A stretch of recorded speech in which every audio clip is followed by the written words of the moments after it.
আসসালামু আলাইকুম। আচ্ছা, আমাদের প্রতিদিনের জীবনটাকে আরও সুন্দর, আরও শান্তিময় করে তোলার জন্য কিন্তু একটা অসাধারণ এবাদাত আছে, আর সেটা হলো জোহরের নামাজ। দিনের সবচেয়ে ব্যস্ত সময়টার ঠিক মাঝখানে আল্লাহর পক্ষ থেকে আসা এক ঝলক শান্তির মতো। এমনটা কি হয় যে কাজের চাপে আর হাজারটা চিন্তায় দিন গড়াতে গড়াতে মনটা একদমই ক্লান্ত হয়ে পড়ে? আসলে এই অনুভূতিটা আমাদের সবারই খুব চেনা। কিন্তু এই যে মানসিক ক্লান্তি, এর একটা অবিশ্বাস্য সমাধান কিন্তু আমাদের প্রতিদিনের রুটিনের মধ্যেই লুকিয়ে আছে। চলুন বিষয়টাকে আরেকটু গভীরভাবে ভাবি।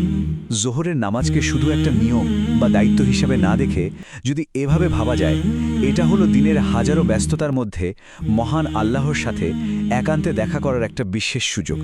এই ছোট্ট বিরতিটুকুই কিন্তু আমাদের আত্মাকে নতুন করে জাগিয়ে তোলে। তাহলে জোহরের নামাজ ঠিক কি? এটা হলো মধ্যাহ্নের নামাজ। ঠিক দুপুরে যখন সূর্যটা মাথার উপর থেকে সামান্য পশ্চিমে ঢলে পড়ে, তখনই এর সময় শুরু হয়। এটা কিন্তু শুধু একটা ইবাদত না, বরং কর্মব্যস্ত জীবন থেকে কয়েক মিনিটের জন্য বেরিয়ে এসে নিজের মনকে স্থির আর শান্ত করার এক দারুণ সুযোগ। এবার আসা যাক সবচেয়ে আকর্ষণীয় অংশে। এই নামাজের সাথে যে কি পরিমাণ আধ্যাত্মিক পুরস্কার আর আল্লাহর রহমত জড়িয়ে আছে, তা শুনলে সত্যি মনটা ভরে যায়। আল্লাহর রসুল সাল্লাল্লাহু আলাইহি ওয়াসাল্লামের এই অসাধারণ বাণীটা একবার দেখুন। ভাবা যায় দুপুরের সামান্য কয়েক মিনিটের এই এবাদাত আমাদের জন্য সরাসরি জান্নাতের দরজা খুলে দেওয়ার কারণ হতে পারে। এর চেয়ে বড় প্রাপ্তি আর কী বা হতে পারে বলুন? জোহরের নামাজকে কিন্তু একরকম একটা আধ্যাত্মিক প্রতিষেধকও বলা চলে।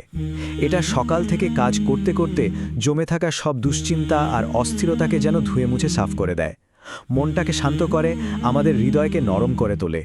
আর শুধু তাই নয়, যে কর্মস্থলে বা যে ঘরে এই নামাজটা আদায় করা হয়, সেখানে আল্লাহর পক্ষ থেকে একটা বিশেষ রহমত নেমে আসে। আচ্ছা, তো এই নামাজটা পড়তে হয় কিভাবে? চলুন একদম সহজভাবে এর নিয়মকানুন আর রাকাত সংখ্যাটা জেনে নিই। এর গঠনটা বোঝা কিন্তু খুবই সহজ। জোহরের নামাজে মোট 12 রাকাত।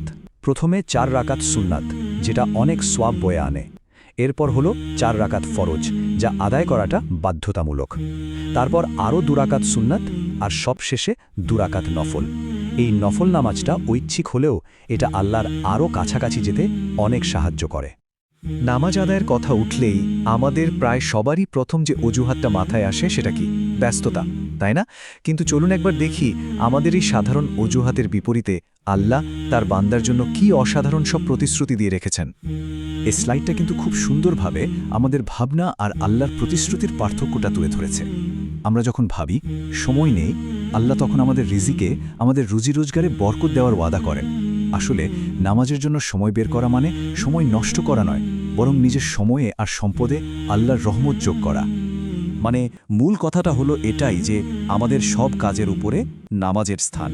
এটাকে এমন একটা বিনিয়োগ হিসাবে দেখতে হবে যা আমাদের বাকি সব কাজে আল্লাহর সাহায্য নিয়ে আসে। যে মানুষটা কাজের চাপের মাঝেও আল্লাহকে স্মরণ করে, আল্লাহ তার জন্য সব পথ সহজ করে দেন। সবশেষে চলুন দুটি ভিন্ন জীবনের ছবি কল্পনা করি। একটা জীবন নামাজ সহ আর অন্যটা নামাজ ছাড়া। আর দেখি এই একটা অভ্যাস আমাদের জীবনে কত বড় একটা ইতিবাচক পার্থক্য করে দিতে পারে।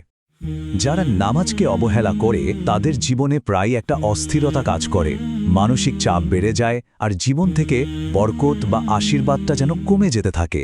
এমনকি দোয়া কবুল হতেও বাধা আসতে পারে। এই একটা অভ্যাস ছেড়ে দেওয়ার কারণে জীবনের আসল শান্তিটাই হারিয়ে যায়। আর অন্যদিকে যারা নিয়মিত নামাজ আদায় করেন, আল্লাহ তাদের জীবনকে পুরস্কারে ভরিয়ে দেন। তাদের চেহারায় একটা বিশেষ নূর বা জ্যোতি ফুটে ওঠে, রিজিকে বরকত আসে, পরিবারের শান্তি বিরাজ করে, আর জীবনের ছোট বড় টেনশনগুলোও কমে যায়।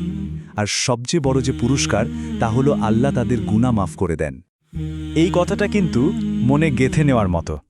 নামাজ শুধু পরকালের মুক্তির টিকিট নয়, বরং এই পৃথিবীতে শান্তিতে আর স্থিরভাবে বেঁচে থাকার এক অব্যর্থ ওষুধ। এর উপকার আমরা এই জীবনেই হাতে হাতে অনুভব করতে পারি।